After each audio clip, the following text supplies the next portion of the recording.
അപ്പം നമ്മളെ വീട്ടുകൂടലിൻ്റെ തലേന്നെടുത്ത വീഡിയോ ആണ് ഞാനിപ്പോൾ ആദ്യം കാണിക്കുന്നത്. രാവിലെ നമ്മൾ വീടെല്ലാം നന്നായിട്ട് അടിച്ച് വാരി കഴുകി വൃത്തിയാക്കി വെച്ചു. അപ്പോൾ ജസ്റ്റ് ഒന്ന് ഞാൻ കാണിക്കുകയാണ്. ഇവിടെയാണ് നമ്മൾ ഹോമം ചെയ്യാൻ വേണ്ടിയിട്ട് സോഫ സെറ്റൊക്കെ നമ്മൾ അങ്ങോട്ടേക്ക് വലിച്ചിട്ടിരിക്കുകയാണ്. ആ ഹാള് ഒഴിവാക്കി തരണമെന്ന് പറഞ്ഞിരുന്നു. അപ്പോൾ ഡൈനിങ് ടേബിളൊക്കെ ഇപ്പുറത്തേക്ക് ഇട്ടു. അപ്പോൾ ഈ കാണുന്ന ഒക്കെ നമ്മൾ ഹോമത്തിന് വേണ്ടി വാങ്ങി വെച്ച കുറച്ച് സാധനങ്ങളാണ്. കുറച്ചൊന്നല്ല, ഒരുപാട് സാധനങ്ങളുണ്ട്. അപ്പോൾ എന്തൊക്കെയാണോ ആവശ്യമുള്ളത് അതെല്ലാം ഇതാ കണ്ട മരിപ്പീലി, ഇതുപോലെ 2 പലക വേണം. പിന്നെ ഇതുപോലെ നമ്മൾ പൂജയ്ക്കുള്ള 2 വലിയ ദീപം, ഇത് സാമ്പ്രാണി കത്തിക്കാനുള്ള, ഇതെല്ലാം മൺകുടത്തിൻ്റെ ഇവിടെ ഉണ്ടാക്കുന്നവരുണ്ട്. അവിടെ ഓർഡർ ചെയ്തിട്ട് നമ്മൾ വാങ്ങുന്നതാണ്. നേരത്തെ ലീസ്റ്റ് വന്നിരുന്നു. ഇത് ഒരു മൺകലം വേണം എന്ന് പറഞ്ഞു. പിന്നെ ഇത് നമ്മൾ ഐശ്വര്യത്തിന് വേണ്ടി വെക്കുന്നില്ലേ, ഇളനീരും മാവിൻ്റെ ഇലയൊക്കെ, 10 തേങ്ങ വേണമെന്ന് പറഞ്ഞു. അതിനാണ് ഈ മൺകുടം. പിന്നെ ഇത് മാവിൻ്റെ ഉണങ്ങിയ കഷ്ണങ്ങൾ ഹോമത്തിനുള്ളത്. ഇത് നമ്മളെ മെയിനായിട്ടുള്ള മൂർത്തികൾ. അപ്പോൾ ഇത് നമ്മൾ ഹോമം ചെയ്യുമ്പോൾ പൂജാ റൂമിൽ നേരത്തെ ഉണ്ടാവില്ലല്ലോ, കാരണം നമ്മൾ പൂജ ചെയ്ത് ആദ്യമായിട്ട് കയറുന്നില്ല. പക്ഷെ നമ്മൾ നേരത്തെ താഴെ ഹോമം ചെയ്തത് കാരണം ആ ഫോട്ടോസൊക്കെ നമ്മൾ വിസർജനം ചെയ്യും. അപ്പോൾ പുതിയ മൂർത്തികളെ വാങ്ങണം, അല്ലെങ്കിൽ ഫോട്ടോ വാങ്ങണം എന്ന് പറഞ്ഞു. അപ്പോൾ നമ്മൾ എന്തായാലും തീരുമാനിച്ചു നല്ല 2 മൂർത്തികളെ വാങ്ങണമെന്ന്. അപ്പോൾ വീട്ടിൽ നല്ല ഐശ്വര്യമാണ് ഗണപതി ഇങ്ങനെ താമരയിൽ ഇരിക്കുന്നത്. അപ്പോൾ ഇരിക്കുന്നത് വാങ്ങണം കേട്ടോ, നിൽക്കുന്നത് വാങ്ങരുത്. അപ്പോൾ വീടുകളിൽ ഇരിക്കുന്നതാണ് ഏറ്റവും ഐശ്വര്യം. ലക്ഷ്മി ദേവിയുടെയും താമരയിൽ ഇരിക്കുന്നതാണ്. അപ്പോൾ 2ഉം ഗണപതി, ഇത് നമ്മുടെ ഗണപതി നല്ല ഐശ്വര്യമാണ്. കാണാൻ തന്നെ എന്ത് ഭംഗിയാണെന്നറിയാം. ഇതിൻ്റെ ഒരു ഞാൻ ഷോർട്ട് വീഡിയോ ചെയ്തിട്ടുണ്ട്. മൂർത്തികളുടെ പ്രാണപ്രതിഷ്ഠ അക്ഷയ തൃതീയയുടെ അന്ന് ചെയ്ത് ഞാനൊരു ഷോർട്ട് ചെയ്തിട്ടുണ്ട്, നിങ്ങൾ കണ്ടിട്ടുണ്ടായിരിക്കും. അപ്പോൾ ഇതാ നമ്മളെ കണ്ടില്ല, നല്ല ഭംഗിയുള്ള നല്ല ഐശ്വര്യമുള്ള 2 മൂർത്തികളാണ്. അപ്പോൾ അവർക്ക് ജീവൻ കൊടുക്കുന്ന ഒരു ഹോമമാണ് ഈ അക്ഷയ തൃതീയയുടെ അന്ന്. ഈ ഹോമത്തിന് അവർക്ക് പ്രാണൻ കൊടുത്ത് അത്രയും വലിയ ഹോമങ്ങളൊക്കെ ചെയ്ത്, അപ്പോൾ അത് കഴിഞ്ഞ് കഴിഞ്ഞാൽ എനിക്കിങ്ങനെ എടുത്ത് കയ്യിലൊക്കെ അങ്ങോട്ടും ഇങ്ങോട്ടും എടുത്ത് വീഡിയോ ഒന്നും എടുക്കാൻ പറ്റില്ല. അത് ഹോമമൊക്കെ ചെയ്ത് പൂജ അവർക്ക് ജീവൻ കൊടുത്തു കഴിഞ്ഞാൽ അതുപോലെ കൊണ്ട് പൂജാ റൂമിൽ ഇരുത്തണം. പിന്നെ നന്നായിട്ട് കുളിപ്പിച്ച് ചന്ദനവും ഒക്കെ തൊട്ട് ഡെയിലി പൂജയാണ്. അപ്പോൾ എനിക്കതെടുത്ത് അങ്ങോട്ടും ഇങ്ങോട്ടും ഇങ്ങനെ കാണിക്കാൻ പറ്റില്ലല്ലോ. അപ്പോൾ അതിന് തലേന്ന് ഞാൻ ഇതെല്ലാം ഒന്ന് ഭംഗിയായിട്ടൊന്ന് നിങ്ങളെല്ലാവരെയും കാണിച്ചു തരാം, അതിനെക്കുറിച്ച് പറഞ്ഞു തരാമെന്ന് പറഞ്ഞിട്ടാണ് ഞാൻ നേരത്തെ ഇതിൻ്റെ വീഡിയോ എടുത്തത്. രാത്രിയായപ്പോൾ ഇതുപോലെ ഒരുപാട് ഒരു 5 തരം ഇലകൾ വേണമെന്ന് പറഞ്ഞു. ഇത് നമ്മുടെ ആലില, പിന്നെ വേറെ ഇലകളുടെ പേരൊന്നും എനിക്കറിയില്ല.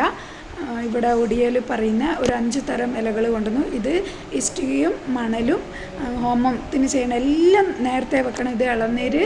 അപ്പോൾ ഓരോ സാധനങ്ങളും നമ്മളിങ്ങനെ കൊണ്ടുവന്ന് അവിടെ വെക്കുമായിരുന്നു. അപ്പോൾ തലേന്ന് തന്നെ പൂജാരി വന്ന് കോലം വരയ്ക്കാൻ വന്നിരുന്നു. അപ്പോൾ രാവിലെ നമ്മൾ റൂമെല്ലാം കഴുകി തലേന്ന് കോലം ഇടും, കാരണം ഇവിടെ ചൂടായത് കാരണം രാവിലെ ഹോമം തുടങ്ങും. അപ്പോൾ എല്ലാം തുടങ്ങുമ്പോഴേക്ക് ലേറ്റാവും. ഒരു ഹോമം എന്ന് പറയുമ്പോൾ തന്നെ രാവിലെ തൊട്ട് വൈകുന്നേരം വരെ ഹോമം ഉണ്ടാവും. അപ്പോൾ ഇതിനുള്ള സമയം ഉണ്ടാവില്ല. അപ്പോൾ തലേന്ന് ഇവർ പൂജാരിമാർ വന്നിട്ട് തലേന്ന് ഹോമത്തിനുള്ള ഓരോ ഭഗവാനെ എവിടെയൊക്കെ ഇരുത്തണം എന്നുള്ളതിന് കോലം വരയ്ക്കുന്നതാണ്. ഇത് ലക്ഷ്മി ദേവി ഇരിക്കാൻ വേണ്ടിയിട്ട് വരയ്ക്കുന്നതാണ്.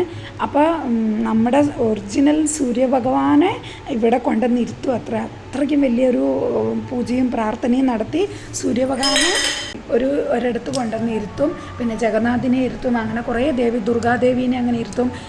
അങ്ങനെ അവരുടെ ദുർഗാദേവീൻ്റെ ഫോട്ടോയൊക്കെ വെച്ച് അവിടെ ഒരു പൂജയും കാര്യങ്ങളും, അങ്ങനെ കുറേ സംഭവങ്ങളുണ്ട്. അപ്പോൾ അതൊക്കെ നാളെ രാവിലെയാണ് അക്ഷയ തൃതീയയുടെ അന്ന്. ഞാൻ തലേന്നെടുത്ത വീഡിയോ ആണ്. അപ്പോൾ ഇത് ഹോമം ചെയ്യാനുള്ള ഇഷ്ടികയും മണലൊക്കെ കൊടുത്തു. അപ്പോൾ അതും കൂടി അവരെല്ലാം കളം വരച്ച് എല്ലാം ചെയ്ത് എല്ലാം റെഡിയാക്കി. അപ്പോൾ അത് എന്ത് ഭംഗിയായിട്ടറിയാം, മണലൊക്കെ ഇട്ട് ഇങ്ങനെ അടിച്ച് കണ്ടില്ലേ, അവർ നല്ല ഭംഗിയായിട്ട് അതാക്കി വെക്കും. എന്നിട്ട് നാളെ രാവിലെ വന്നിട്ട് ബാക്കി കുറേ പരിപാടിയുണ്ട്. ഒരു 4-5 കിലോ നെല്ലൊക്കെ പറഞ്ഞിട്ടുണ്ട്. അപ്പം നെല്ലിൻ്റെ മുകളിൽ മൺകുടത്തിൽ വെള്ളവും ഇളനീരും മാവിൻ്റെ ഇലയൊക്കെ വെക്കണം. കണ്ടോ എന്ത് ഭംഗിയായിട്ടാണ് കോലമൊക്കെ വരച്ച്, എന്ത് ഭംഗിയാ അറിയോ. ഇത്രയും കളങ്ങളൊക്കെ ഇട്ട് കണ്ടോ, അവർക്ക് ഒരു കണക്കുണ്ട് ഇത്ര കളറ്, എന്ത് ഭംഗിയായിട്ടാണ് അറിയോ അവർ കോലമൊക്കെ വരച്ചിരിക്കുന്നത്. അപ്പം ഇതാ കണ്ടില്ലേ, ഇത്രയും ചെയ്തിട്ട് പൂജാരിമാർ പോയി. കുറച്ച് ബാക്കിയുള്ള ഒരുക്കങ്ങൾ കൂടി ചെയ്യാനുണ്ട്. അപ്പോൾ എല്ലാം തലേന്ന് തന്നെ ഒരുക്കി വെക്കണം എന്ന് പറഞ്ഞിരുന്നു. അപ്പം നമ്മൾ അതിൻ്റെ തിരക്കും ടെൻഷനിലും ബഹളത്തിലൊക്കെ ആയിരുന്നു. എന്നിട്ട് ഞാൻ ഇതൊക്കെ ഒന്ന് ഒഡീഷയിൽ എങ്ങനെയാണ് വീട്ടിൽ കൂടുതൽ നടത്തുന്നതെന്ന് ഒന്ന് കാണിക്കണം എന്ന് പറഞ്ഞ് എല്ലാം ഒന്ന് എടുത്തതാണ്. അപ്പോൾ ഇത് നമ്മൾ ഓർഡർ ചെയ്ത് പുരിയിൽ നിന്ന് പൂവ് കൊണ്ടുവന്നിട്ടുണ്ട്, മാരിഗോൾഡ്. അപ്പോൾ ഇത് വീടിൻ്റെ ഡോറിലൊക്കെ വെക്കണം. ഇത് നമ്മുടെ ജഗന്നാഥിൻ്റെ പതാകയാണ്. ഞാൻ അതൊന്ന് തൊട്ട് നമസ്കരിച്ചു. നമ്മുടെ പുരി ജഗന്നാഥിൻ്റെ ഏറ്റവും മുകളിൽ പൊന്തുന്നില്ലേ ആ പതാക നമ്മൾ അന്നത്തെ ദിവസം വീട്ടുകൂടലിൻ്റെ അന്ന് ഇവിടെ വീടിൻ്റെ മുകളിൽ കെട്ടണം. അപ്പോൾ പുരി ജഗന്നാഥിൻ്റെ പതാകയൊക്കെ അവിടെ വാങ്ങാൻ കിട്ടും. അതൊക്കെ തലേന്നേ കളക്ട് ചെയ്ത് കൊണ്ടുവെക്കണം. പിന്നെ കുറച്ച് ഷോപ്പിംഗ് ഒക്കെ ഉണ്ടായിരുന്നു. പൂജാരിമാർക്ക് ബ്രാഹ്മണന്മാർക്ക് അവരുടുക്കുന്ന കാവിമുണ്ട് തോർത്തൊക്കെ കൊടുക്കണമെന്ന്. അപ്പോൾ അങ്ങനെ രണ്ട് പേര് പൂജ ചെയ്യാൻ വരും. അപ്പോൾ അവർക്ക് 2 പേർക്കുള്ള അങ്ങനത്തെ കാവിമുണ്ട്. അവർ ഷർട്ട് ഇടൂലല്ലോ പൂജാരിമാരിങ്ങനെ കാവിമുണ്ട്, വലിയ മുണ്ടാണ് അത്. പിന്നെ പൂജയ്ക്കുള്ള ദേവിമാർക്ക് ഉടുക്കാനുള്ള ഇത് കുഞ്ഞു ഉടുപ്പുകൾ ഇങ്ങനെ വാങ്ങാൻ കിട്ടും റെഡിമെയ്ഡ്. അപ്പോൾ അതൊക്കെ ഞാൻ നാളെ കാണിച്ചു തരാം അവരെങ്ങനെയാണ് ചെയ്യുന്നതെന്നൊക്കെ. അപ്പോൾ ഗണപതിക്കും ലക്ഷ്മി ദേവിക്കൊക്കെ ഉടുപ്പിച്ചിട്ടാണ് പൂജ ചെയ്യുക. ഇത് തോർത്ത് ബ്രാഹ്മണന്മാർക്ക് കൊടുക്കാനുള്ളതാണ്. 4 തോർത്ത്, 2 സാരി, ഒരു വെള്ളമുണ്ട്. ഇതൊക്കെ അവിടെ ലക്ഷ്മി ദേവിയുടെ മുകളിൽ ഈ സാരി വെച്ചിട്ട് പൂജയും കാര്യങ്ങളൊക്കെ ചെയ്തിട്ട് ബ്രാഹ്മണന്മാർ കൊണ്ടുപോകും. അതാണ് അവിടെ വീടിൻ്റെ ഒരു ഐശ്വര്യം. ഇവിടുത്തെ ചടങ്ങുകളാണത്. നാളത്തെ ഹോമം ഞാൻ കാണിച്ചു തരാം. ഇത് ഹോമത്തിന് 1 ലിറ്റർ നെയ്യ് വേണമെന്ന് പറഞ്ഞിട്ടുണ്ടായിരുന്നു. അപ്പോൾ അങ്ങനെ ഓരോ സാധനങ്ങൾ നമ്മൾ കളക്ട് ചെയ്തുകൊണ്ടിരിക്കുകയാണ്. എല്ലാവർക്കും ഇന്നത്തെ സ്വാഗതം. അപ്പോൾ ഇന്ന് അക്ഷയ തൃതീയയാണ്. ഞങ്ങളുടെ വീട്ടുകൂടലാണ്. തൊണ്ടയൊന്നും വയ്യ. കാരണം ഇന്നലെ രാത്രി കിടക്കുമ്പോൾ 2 മണിയൊക്കെ ആയി. രാത്രി കിടക്കുമ്പോൾ 1:30-2 മണിയോളമായി.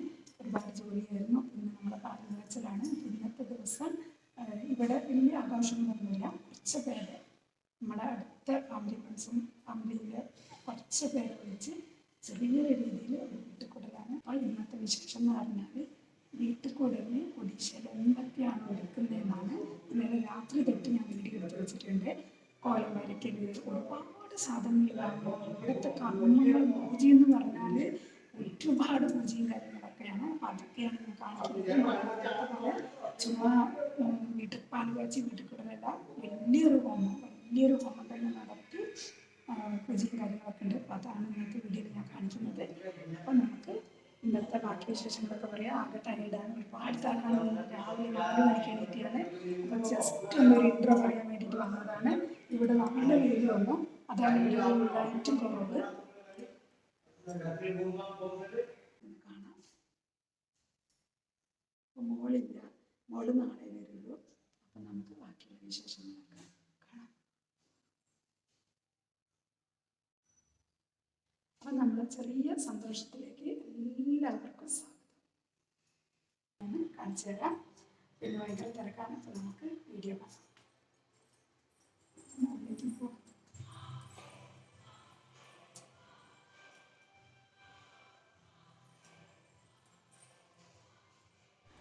അപ്പോൾ രാവിലെ അക്ഷയതൃതീയയുടെ അന്ന് ഇതുപോലെ വീടിൻ്റെ മുൻപിൽ ഇങ്ങനെ മൺകുടത്തിൽ വെള്ളം ഒഴിച്ച് വെക്കണം. അത് വീടിൻ്റെ ഐശ്വര്യത്തിനും നല്ല കാര്യങ്ങൾ ശുഭകാര്യങ്ങൾ ചെയ്യുമ്പോൾ ചെയ്യുന്ന കുറച്ച് കാര്യങ്ങളാണ്. അപ്പോൾ ഞാൻ ജസ്റ്റ് ഒന്ന് എടുത്തതാണ്. എന്താ പൂജാ റൂമിലൊക്കെ അലങ്കാരങ്ങളൊക്കെ കഴിഞ്ഞു. അപ്പോൾ രാവിലെ ഞാൻ 4 മണിക്ക് എണീറ്റ് എൻ്റെ പൂജാ റൂമിൽ നേരത്തെ ഉണ്ടായ ഫോട്ടോസൊക്കെ നമ്മൾ ഒരു പൂജയൊക്കെ ചെയ്ത് ദീപമൊക്കെ തെളിയിച്ച് വെച്ചിട്ടുണ്ട്. വിസർജനം ചെയ്തിട്ട് നമ്മൾ വേറെ മൂർത്തികൾ വെക്കുമല്ലോ. അപ്പോൾ ഇന്ന് ഭംഗിയായിട്ട് പൂജയും ചെയ്തതൊന്ന് ഞാൻ കാണിച്ചതാണ്. അപ്പം പൂജാരിമാരൊക്കെ വന്ന് നേരത്തെ അവരുടെ പരിപാടികൾ ഒരു രാവിലെ 6:30 ആയപ്പോൾ അവർ വന്ന് അവർ ബാക്കിയുള്ള കാര്യങ്ങളൊക്കെ ഒരുക്കിക്കൊണ്ടിരിക്കുകയാണ്. ഇനിയും കോലങ്ങളൊക്കെ വരയ്ക്കാനുണ്ടായിരുന്നല്ലോ. അപ്പോൾ അതെല്ലാം അവർ ഒരുക്കുമായിരുന്നു. ഇത് നമ്മളപ്പോൾ അതിൻ്റെ ഇടയിൽ രാത്രി തന്നെ പൂമാലയൊക്കെ കെട്ടിയായിരുന്നു. പൂമാലകളൊക്കെ കെട്ടി. അപ്പോൾ രാത്രി കിടക്കുമ്പോൾ 1:30 ആയി. അപ്പോൾ എല്ലാം ഒരുക്കണമായിരുന്നല്ലോ. ഇതുപോലെ നെല്ലിൻ്റെ മുകളിൽ മൺകുടമൊക്കെ വെച്ച് വെള്ളം ഒഴിച്ച് അതിൽ മാവിൻ്റെ ഇലയൊക്കെ വെക്കലും അങ്ങനെ കുറേ ഒരുക്കങ്ങൾ. അവർ രാവിലെ വന്ന് 2 പേരും വന്നിട്ട് ബാക്കിയുള്ള കാര്യങ്ങളൊക്കെ ചെയ്യുമായിരുന്നു. അവിടെ മണലിൻ്റെ പുറത്ത് കോലം വരച്ചു. ഇവിടെ ലക്ഷ്മി ദേവി ഇരിക്കാനുള്ള എല്ലാം സജ്ജീകരണങ്ങളൊക്കെ ചെയ്തു വെച്ചു. ഇവിടെ കാണുന്നില്ലേ ഒരു കൊട്ട പോലെ നെയ്തതുണ്ട്. അതിൽ ഫുള്ള് നെല്ലിട്ടിട്ട് നെല്ലിൻ്റെ പുറത്താണ് ലക്ഷ്മി ദേവീനെ ഇരുത്തുന്നത്. അങ്ങനെ കുറേ സംഭവങ്ങളൊക്കെ ഉണ്ട്. അതൊക്കെ ഒരുക്കിയതിന് ശേഷം ഞാനത് കാണിച്ചു തരാം. അപ്പം എല്ലാം തയ്യാറെടുപ്പുകൾ നടത്തിക്കൊണ്ടിരിക്കുകയാണ്. അപ്പോൾ ഞാൻ ജസ്റ്റ് ഒന്ന് കാണിച്ചു തരാം. എല്ലാ ഡോറിൻ്റെയും ഫ്രണ്ടിലിങ്ങനെ പൂവ് ഇങ്ങനെ തൂക്കിയിടണം. പൂമാലകൾ. അപ്പോൾ നമ്മളെ മുകളിൽ 2 ബെഡ്റൂമാണുള്ളത്. ഇതുപോലെ ചെറിയ ലക്ഷ്മി പാദം കോലം വരച്ചിട്ടുമുണ്ട്. അപ്പോൾ മുകളിൽ 2 റൂം, എല്ലാ ഡോറിൻ്റെയും മുകളിൽ ഇങ്ങനെ പൂമാലയൊക്കെ കെട്ടി. ഇത് നമ്മുടെ വീടിൻ്റെ ബാക്ക് ഭാഗം. ഈ ബാൽക്കണിയിൽ നിന്ന് ഞാൻ പണ്ടൊരു വീഡിയോ ചെയ്തിട്ടുണ്ട്, എൻ്റെ കരിയാപ്പില മരം. അത് ഞാൻ ഐ ബട്ടണിൽ കൊടുക്കാം, നിങ്ങൾ ആ വീഡിയോ കാണാത്തവരുണ്ടെങ്കിൽ പോയി കണ്ടോളൂ. അപ്പോൾ ഇതുപോലെ എല്ലാം ബാക്കിൽ, ഫ്രണ്ടിൽ, ബെഡ്റൂമിൽ എല്ലാം ഇതുപോലെ മാല കെട്ടിയിട്ടുണ്ട്.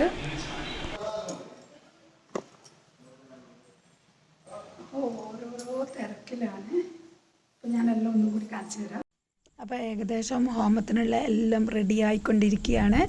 എല്ലാം ഒരുക്കങ്ങളും ഏകദേശം കഴിഞ്ഞു. നമ്മൾ ഇരിക്കാൻ സമയം, ഒരു മുഹൂർത്ത സമയം പോലെ ഒരു സമയമുണ്ട്. ആ ടൈം ആകുമ്പോഴാണ് നമ്മളവിടെ പോയി ഇരിക്കേണ്ടത്.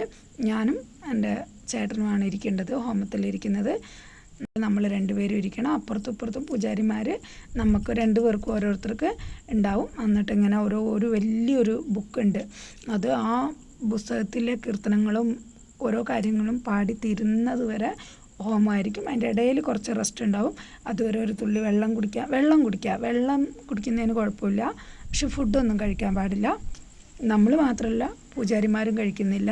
ഈ ഹോമം ഒരു ഭാഗം ഉണ്ട്, അത് അത്രയും തീർത്ത് കഴിഞ്ഞിട്ട് പിന്നെ റെസ്റ്റ് എടുക്കാം. ആ സമയത്ത് പോയിട്ട് ലഘുവായിട്ടുള്ള എന്തെങ്കിലും കഴിക്കുക. ചോറൊന്നും കഴിക്കാൻ പാടില്ല.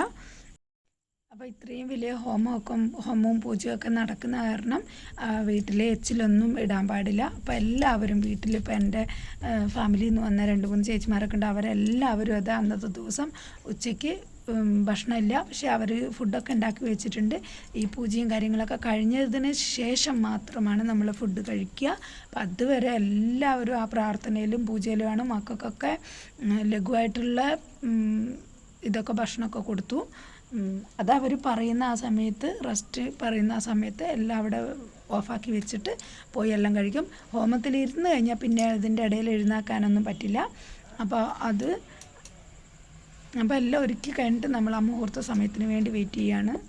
അപ്പോൾ എല്ലാവരും വെയിറ്റ് ചെയ്തിരിക്കുകയാണ്. ആ സമയത്ത്, ആ മുഹൂർത്ത സമയത്തിന് വേണ്ടിയിട്ട് വെയിറ്റ് ചെയ്യുകയാണ്. അവർ 2 പൂജാരിമാരും വെയിറ്റ് ചെയ്തിരിക്കുകയാണ്. അപ്പോൾ ബാക്കി വിശേഷങ്ങളൊക്കെ ഞാൻ നെക്സ്റ്റ് വീഡിയോയിലാണ് കാണിക്കുന്നത്. നല്ല അടിപൊളി ഹോമമാണ്. അപ്പോൾ നിങ്ങൾ വീഡിയോ വന്ന ഉടനെ നിങ്ങളെല്ലാവരും കാണണം, സപ്പോർട്ട് ചെയ്യണം. വീഡിയോ ഇഷ്ടമായാൽ ലൈക്ക് ചെയ്യാനും ഷെയർ ചെയ്യാനും നിങ്ങളുടെ അഭിപ്രായങ്ങൾ കമൻറ്റിലൂടെ എഴുതി അറിയിക്കാനും മറക്കരുത്. Okay, bye bye, thank you.